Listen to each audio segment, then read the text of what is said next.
Hello, this is Mark Sabatella from Outside Shore Music. In this video, I'm going to give you a simple method for creating a harmony part. That is for a melody, and it's basically going to be just oohs and ahs, which is a really common technique. You just want a sustained note underneath or perhaps above, but in my case, it's going to be underneath the melody. So what I'm going to be looking for is to kind of treat this one measure or so at a time. And I'm going to look at that measure and try to see which chord tone is not represented. So for instance, in this first full measure, I'm looking at We Gather Together, and in the key of D. In this case, the only chord tone here is the A that we're hearing. That's the fifth of the chord. So I could have either the root or the third. I'm going to give you one piece of advice here. When in doubt, go with the third. So that's what I'm going to do. I'm going to put in the third of the chord, F sharp. Great. I now go on to the next measure, and the next measure has the third here at the beginning. Now I could just have one note sustained over both measures, in which case I probably would have picked the D for the first measure. Right? I totally could have just had D for the two measures, but I'm choosing to go a little more one measure at a time here. But in this measure, I have the F sharp and I have the A, so I definitely want the D as my one note. And one reason, by the way, to choose the third is the root is probably down in the bass, right? And it is. So I chose it here. In this measure, it's okay to also, double the root is fine. In the next measure, I have an A7, oops, and I have the seventh of the chord and the fifth of the chord. No root or no third. Well, the root is probably in the bass, so again, I probably want the third. So that's what I'm going to do. I'm going to give it the third here.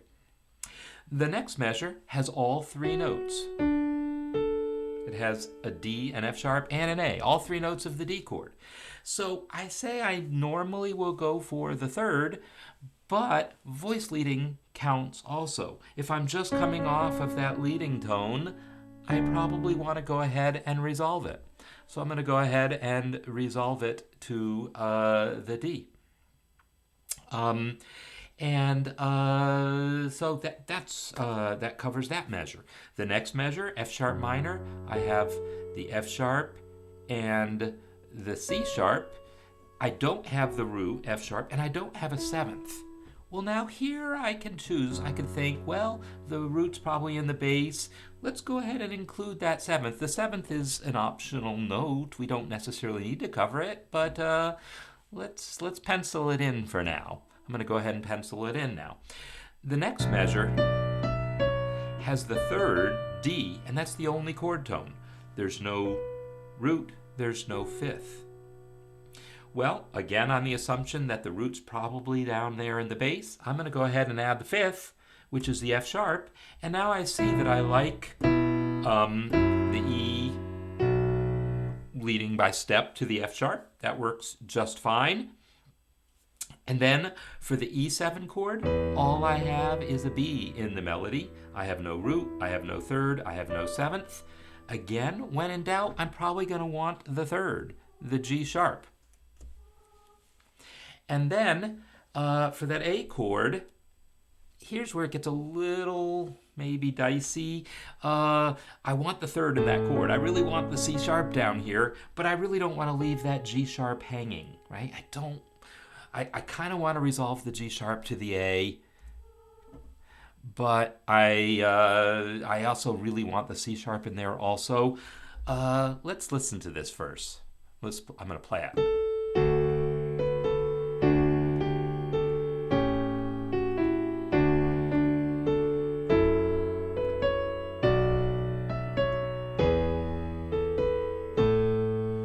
So that's fine. If I wanted to get the C sharp on that last chord, so instead of the A having a C sharp, down in this octave. What I might do is try to get that G sharp to lead down to that A. In other words, that G sharp really wants to go up to the A, but if we connect the G sharp with steps down to the C sharp, we won't notice it so bad. So what I might do is just something like this. I might make that a quarter note, and then I might come down to the E, and then a D here. So something like this. And then I don't notice the fact that the G sharp never got to resolve, but I do hear a nice stepwise line into the C sharp. There's room for creativity in here. There's room for personal decisions of how you're going to do things. But as a general technique, taking it kind of a measure or so at a time, looking for, or one chord at a time, and looking for what chord tone is not represented, kind of having a preference for making sure the third is in there somewhere, but also trying to make sure you resolve leading tones and generally have good voice leading. Somehow you mix that all up and you get something that actually sounds pretty decent, hopefully, when you go ahead and sing it.